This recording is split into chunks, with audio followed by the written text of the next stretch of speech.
Jadi sebenarnya nggak terlalu sulit sih. Yang penting konsepnya aja. Kalau konsepnya Hmm. bener maka akan lebih mudah sih prosesnya. Nah,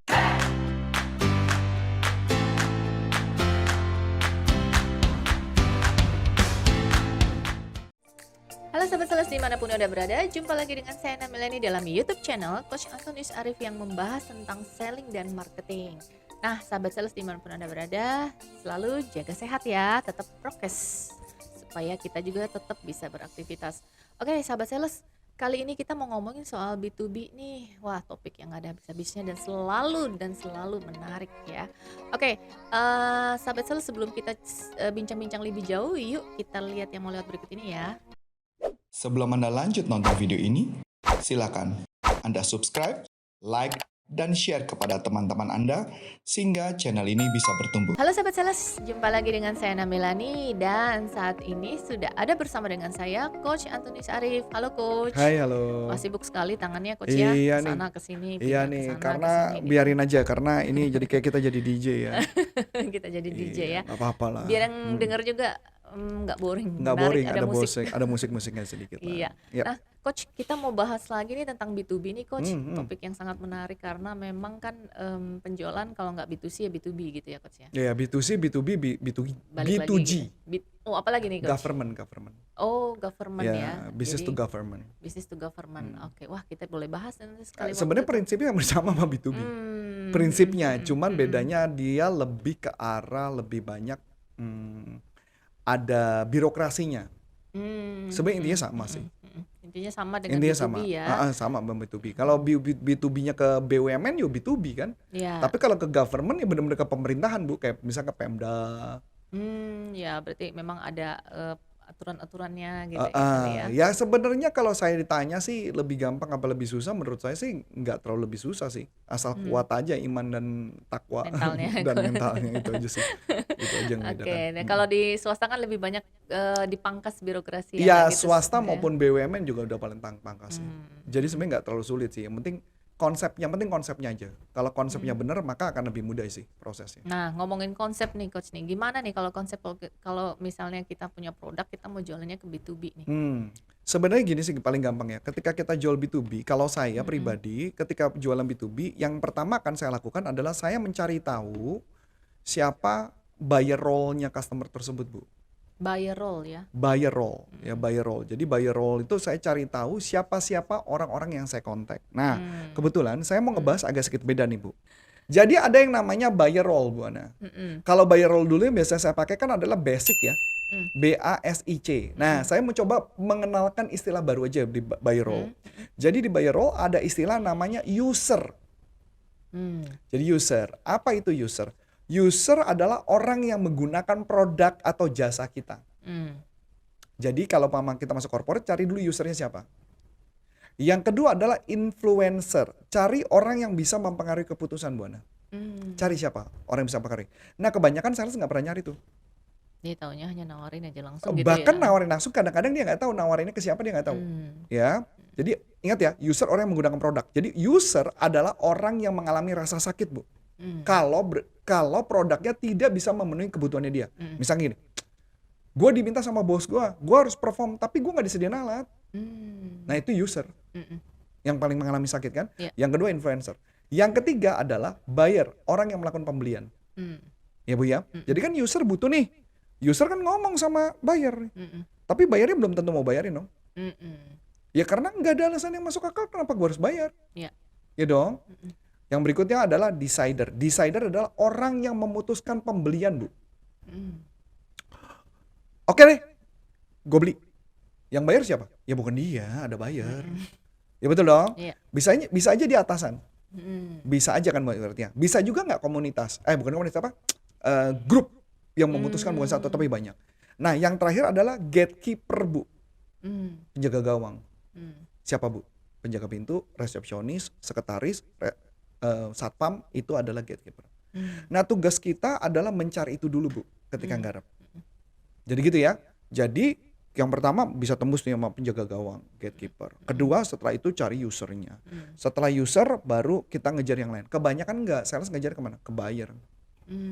Siapa? Purchasing. Padahal bukan dia yang memutuskan. Belum tentu dia ya. belum tentu dia.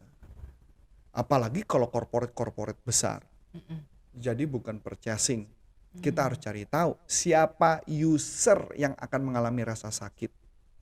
Hmm. Makanya ketika dia mempresentasikan sesuatu, harus mencari orang yang tepat di dalam industrinya itu. Hmm. Gitu, Bu. Ya. Wah, menarik ya. Berarti memang harus ini dulu ya, cari tahu dulu Cari ya. tahu dulu. Nah, setelah sudah nih, gue tahu nih misalkan, aku udah tahu nih usernya siapa nih. Saya ajak ketemu, Bu. Saya ajak ketemu usernya. Kalau saya ajak ketemu usernya, berarti ngapain aja ketemu? Kita mulai menggali atau disebut namanya uncover needs. Menggali kebutuhan mereka atau problem-problem yang mereka hadapi. Nah, jadi pantang nih, Bu. Kalau pertama kali meeting ketemu langsung kita jualan, pantang. Yang harus dilakukan pertama kali adalah pertama kali quiz meeting, jalin hubungan dulu, gali kebutuhan, baru nanti kita mengatur untuk next sesi untuk kita presentasi solusinya. Berarti step-stepnya itu ya. Iya, kita kan bukan jualan kacang, Bu. Jualannya produk mahal. Kalau jualan produk mahal kan berarti harus ada effort. Nggak mungkin jualannya hanya, ayo siapa yang mau beli diskon. Kamu ditaruhnya di pinggir jalan nanti promosi gitu loh. Akhirnya bentuk-bentuknya banting harga. Betul. Nah, jadi gitu ya, Bu ya. Iya. Udah nih, user kita udah ketemuin, problemnya apa, setelah diajak ngomong, sudah, baru kita ke level berikutnya. Kita buktikan kepada user bahwa ini berguna banget buat dia. Menjawab problem yang mereka hadapi. Sampai sini oke? Iya. Setelah menjawab problem apa yang mereka hadapi, barulah kita memberikan solusi kepada customer, kepada si decider atau influencer, sehingga mengatakan yes, ini make sense. Barulah terjadi proses pembelian. Apakah semudah itu? Tidak tentunya. Karena di satu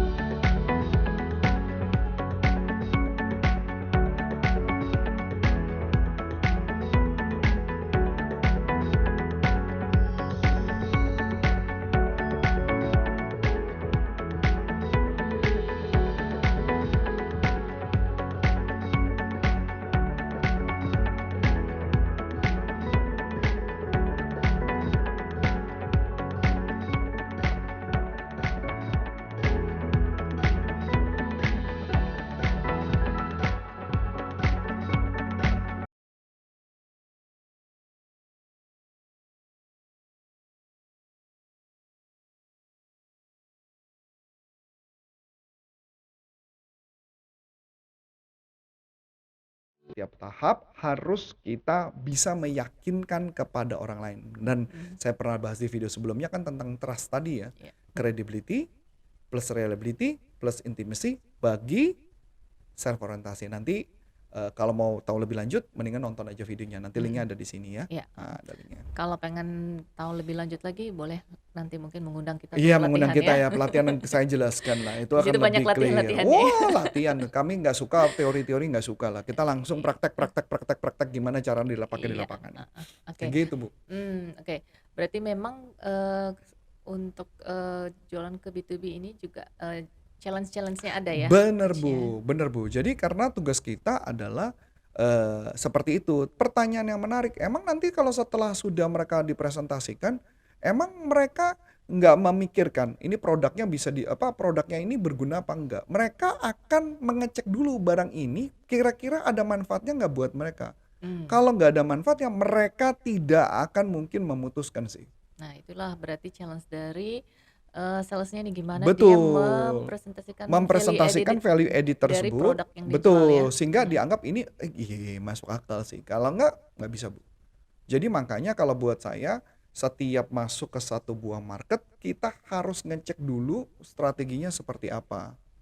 Jangan sampai kita nggak ada kelebihan, kita sama kompetitor, jualan percuma saja. Nah, nanti kalau sudah selesai, bagaimana buat proposal yang baik? Kan gitu ya, Bu? Iya. Nah, buat proposal yang baik, yang pasti, yang jelas, yang pertama ada executive summary. Nah, executive summary itu berisi tentang apa yang kita temukan, temuan-temuan fakta-fakta apa, dan kemudian setelah itu kita buat adalah analisa. Analisa kenapa produk kita itu berguna buat dia. Jadi ada analisa temuan dulu. Dan kita gambarkan yang tadi Ibu bilang, kita mapping value kita, yang dimana kita ada di kompetitor nggak ada. Itu yang kita Hmm. harus jelaskan. Hmm. Yang ketiga adalah objektif tujuan perusahaan itu. Jadi kenapa? Dia mungkin mau menghemat apa, dia mau melakukan apa. Nah itu yang kita jelaskan. Dan sangat disarankan harus dalam bentuk monetary, Hmm. dalam bentuk uang. Jadi harus hitung penghematannya berapa itu dan sebagainya. Baru kita masuk kepada strategi apa yang kita bisa lakukan, kenapa kita bisa bantu, dan apa rencana-rencana yang bisa kita tawarkan kepada mereka. Dan istilahnya nyesel deh lu kalau lu nggak ngambil sama gua. Gitu. Itu Iya, konsepnya iya. Bu. Oke, oke. Nah, berarti bukan hanya melulu memberikan promosi gitu kan, Diskon, telepon, diskon ya gua gitu lagi kan, banting tentu harga. saja. Ntar dulu. Nah, karena Nggak gitu ya, ceritanya. karena Mm-mm. ini lebih challenge ya dengan B2B ya. Betul. Jadi memang kalau mama ditanya ketika ke corporate kan ada dua cerita ya. Mm-mm. Satu, either kita pintu masuk. Either yang kedua, kita menawarkan sesuatu ketika menawarkan. Itu yang disebut key account. Berarti memperbesar, mengexpand market sih Bu. Hmm. Jadi balik lagi, di expand market, ujung-ujungnya kalau buat saya adalah harus dihitung secara matematis. Hmm. Monetary uangnya. Hmm. Kebanyakan sales nggak bisa ngebantu customer untuk melihat bahwa dia terjadi penghematan berapa kalau dia pakai jasa saya. Hmm. Itu yang saya sering banget tidak saya temukan di pada mereka. Hmm. Yang paling contoh sederhana. Ini cuma omong kosong aja Ibu. Ya. Ini omong kosong karena kebetulan saya pernah dulu ngebantu satu perusahaan Bu. Jadi perusahaan ini kebetulan contoh ya, dia mau menawarkan ke anak-anak sekolah Bu. Mm-mm. Jadi dia adalah provider telepon. Hmm. Dia mau menawarkan ke anak sekolah. Dia bingung Bu. Anak sekolahnya nih usia berapa? Ke sekolah, pokoknya ke sekolah. Oh, ke Jadi sekolah. supaya ke sekolah-sekolah, either nanti buat orang tuanya yang make, atau either buat anak yang make. Hmm. Nah, mereka ketika nawarin, mereka nggak ngecek problem anak sekolah itu apa. Hmm. Sederhana Bu, orang tua itu selalu problemnya apa sih kalau kita sama anak? Dia sekolah, problem kita apa sih? Anak itu main game yang berapa Main lama? game, iya. Satu. Yang kedua, anak itu Sebelum Anda lanjut nonton video ini, silakan Anda subscribe, like, dan share kepada teman-teman Anda sehingga channel ini bisa bertumbuh. lokasinya ada di mana? Hmm. Orang sekarang kan kayak khawatir ya sama anak ya. Mm-mm. Pertanyaannya, kenapa nggak dibuat metode bisa mendeteksi anaknya ada di mana? Hmm. Orang tua. Tanpa anaknya secara sadar dia mengetahui bahwa bapaknya ngecekin dia atau ibunya ngecekin. Itu kan value added Bu. Hmm. Saya cuma ngomong gitu. Iya juga coach ya, kok nggak kepikir? Kan bisa. Masuk akal nggak? Iya, Itu iya. nilai tambah yang kadang-kadang nggak diengeh. Masuk akal? Mm-mm. Misalkan cari tahu, apa sih yang keluh kesah guru kepada murid, apa misalnya? Kalau berkaitan dengan online, misalnya, apa? Terserah, kita bikin satu program, apa? Jadi, mesti ada korelasi. Atau misalkan, provider itu kerjasama dengan orang tua itu mungkin anaknya pulang pergi naik online antara Grab atau Gojek, terus bisa di-trace, dapat report, di mana titik-titik GPS-nya. Bisa dong? Hmm. Itu juga nilai tambah kan? Hmm. Pertanyaan, emang bisa nggak buat software aplikasi? Ya pasti bisa, nggak mungkin nggak Bu. Ya.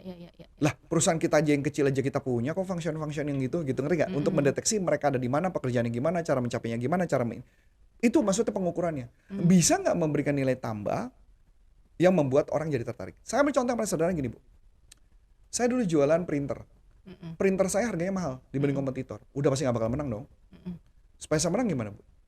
Saya berikan aplikasi photo booth. Hmm. Kasih aplikasi bagaimana membuat kreasi foto wedding, jadi cakep Bu, kayak foto album foto, Mm-mm. tinggal di print pakai aplikasi template. Nah orang itu jadi akhirnya tidak menyadari bahwa jadi murah ya, Hmm. karena kalau mama di tempatnya kan dia harus beli software sendiri, Mm-mm. printer sendiri. Kita sudah all in Bu di dalamnya, Oh. Value added lagi dan value added. ya. Nah tapi kalau waktu ketika saya menawarkan printer itu, apakah ada softwarenya? Nggak ada Bu. Saya menemukan itu ada di Thailand dan di Hong Kong. Software itu gratis. Punyanya si perusahaan itu. Berarti boleh dong. Gua minta dikasih. Resmi. Bajakan? Bukan resmi. Gitu loh Bu. Bisa nggak dipakai ke printer lain? Nggak bisa. Hanya bisa printer itu. Itu nilai tambah maksudnya Bu. Ya. Itu yang kadang nggak bisa diberikan nilai tambah kepada orang lain. Makanya kenapa orang banyak tertarik, canggih ya, gue bisa ngeliat ini ya, gue bisa ngeliat itu gitu loh. Kita bisa nggak credibility, reliability, dan intimacy tadi baru self orientasi. Jadi jangan berkaitan dengan omset-omset mulu, tapi ada 3 ini kita bisa perbaiki nggak? Itu dulu, Bu. Oke. Nah, ini menarik sekali ya untuk ke B2B ya, Mhm, sahabat sales. mhm. Nah, kalau sahabat sales mau punya pertanyaan seputar topik kita kali ini, boleh yuk langsung aja dilayangkan karena topik tentang B2B itu selalu menarik. Hmm. Sehingga YouTube channel kita ini semakin bertumbuh. Nah, Coach, ini apa yang ngomong-ngomong di depan kita ini ya, Coach? Ini adalah on body untuk berkaitan dengan gangguan kesehatan khususnya Mhm, karena duduk lama-lama. Oh, Ya, sama untuk punggung menurunkan gitu ya? sama untuk Heeh. menurunkan berat badan dan Mhm, sebagainya dan mhm, juga ada pastiprestasi.com. Pasti Prestasi ini adalah platform online untuk mhm. pelatihan, baik pelatihan leadership dan sales dan marketing. Dan hanya Mmm, itu aja yang kita bahas. Jadi kalau pelatihan-pelatihan, bagaimana caranya pawang hujan nggak ada, enggak ada. pawang hujan nggak ada gitu ya. Kita kasih yang lain deh. Heeh, jadi pelatihan bagaimana bermain bola, bagaimana Heeh. menjadi dukun sepak bola tarkam itu kita Oh, nggak ada iya. di sana, tidak ada ya. Oke. Ya. Oke, Oke, Coach, itu ya, aja. heeh. So, akhir kata saya Coach Antoni Sarif dan Saya Namelani mengucapkan banyak terima kasih, sukses buat Anda dan sampai dan jumpa dan salam salam performan. performance.